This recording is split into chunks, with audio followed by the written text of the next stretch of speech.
Okay, this is the last lesson about rivers, and it is about the influence of rivers to man or to the economy at large. The influence of rivers may be both positive or negative. And we are beginning with the positive influence of rivers. Rivers modify climate. Rivers modify climate. This means rivers help in the formation of convectional rainfall. 2. Rivers promote tourism sector. Tourists come to see rivers and their beautiful features formed at different stages of a river, like waterfalls, floodplains, etc. Next, rivers promote research and fieldwork.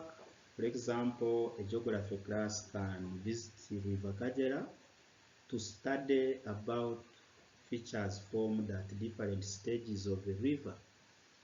Next, rivers promote transport or navigation. This is obvious. Next, rivers promote mining. Some minerals like gold got from rivers through this method of alluvial mining. For example, in River Congo, in DRC, we get gold from there using alluvial method. Next, rivers provide water for industrial use. For example, River Sebeya in Rwanda provides water for the production of soft drinks and beers in Bralirwa industry. Next, rivers provide water for irrigation. Next, rivers contain waterfalls, and these waterfalls help to generate hydroelectric power. For example, Rusizi 1 and Rusizi 2 power stations are on River Rusizi. Rusumo waterfalls are on Akagera River. Nyabarongo Falls, River Nyabarongo. All these power stations on these waterfalls provide hydroelectric power. Rivers promote leisure time. People visit rivers because they have a beautiful scenery, and people go for relaxation or leisure time. Next, rivers provide jobs, especially to fishermen. Next, rivers provide food, for example, fish. Next, vegetation near rivers promotes handcraft industry, e.g. basket making and hat making, carpets, etc. Some rivers act as international boundaries. They demarcate, they act as the borders of countries. For example, River Kagera borders Rwanda and Tanzania.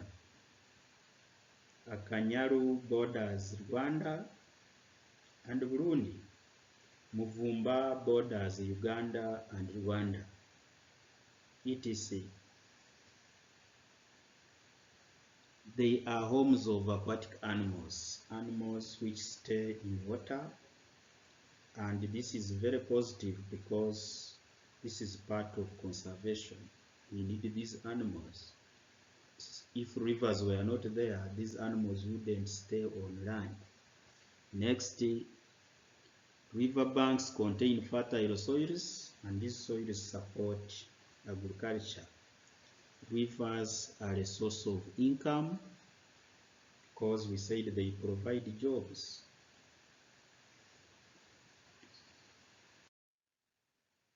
However, rivers have got some disadvantages, negative impact. Rivers cause floods. This is obvious. In rainy season, their water levels increase, and these floods destroy man's property, especially gardens. Next, rivers are homes of dangerous animals.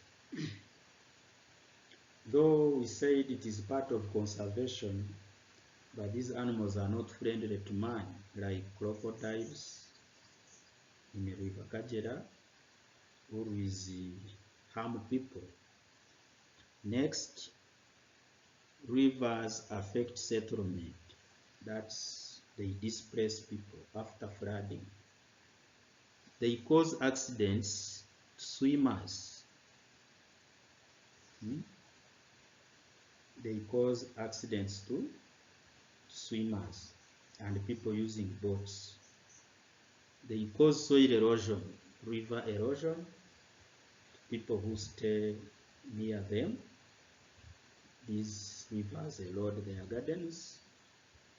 They attract pests and diseases. They are good breeding grounds for vectors like mosquitoes, which spread malaria. Then we are going to look at reasons why some rivers in Africa are not navigable. Why are they not used for navigation? Like Muvumba, Kajera, Nyabarongo, Nyabugogo, they are not commonly used for irrigation. Why? Number one, most of the rivers in Africa are shallow. They are not deep, so they don't allow the sailing of big boats and heavy ones. They can sink and touch on the riverbed. Then most of our rivers in Africa are narrow, from one bank to another, which we call the river widths. They are very narrow. Big boats cannot sail on them.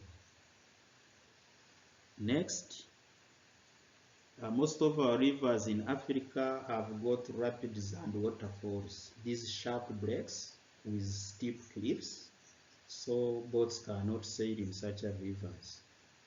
Next, some rivers in Africa flow on steep gradient, and therefore boats cannot sail on that steep gradient. Next, some rivers in Africa change their water volumes. They change their water volumes, which affects navigation. When the volume is too low, no navigation. Then we have some rivers are seasonal. I think one can combine the last one and second last, because they have some relationship. Some rivers are seasonal. In a dry season, they dry. Minus having a low volume of water, but these seasonal ones, even in dry season, they dry. They disappear, so you can't use them. And in wet season, they come back, which means transportation will not be regular. Thank you.